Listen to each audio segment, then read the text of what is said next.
We had a great opportunity in Sydney to reimagine the CBD's entry point, which is Wynyard Station. 100,000 people a day walking through the station into the city. The site has very strong north-south connections and very strong east-west connections, which occur at different levels, different heights, so different street levels.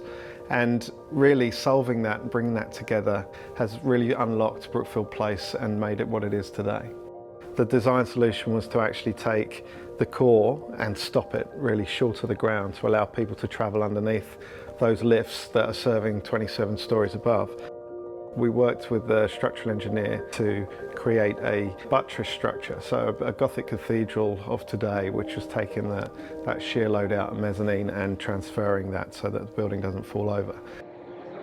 We now have this amazing space on George Street that we lovingly call the Urban Room, which has really allowed us to give a space back to the city and really create a real sense of place and entry to Wynyard Station and to Brookfield Place precinct.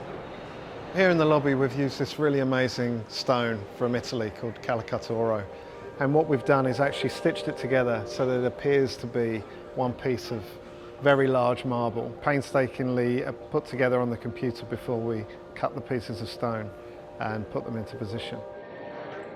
So Wynyard Lane has become a key artery through the site. We've got certain retailers now popping up along Wynyard Lane. We've got some great F&B, punctuating that with the bridge link. It's a real hive of activity behind here. The beauty of having an address right next to Wynyard Park is that borrowing that we can bring into the project, taking that biophilic nature into the lobby with the double height glazing at the front face, and then bringing that right into the building. So it really opens up and extends its arm back into Brookfield Place.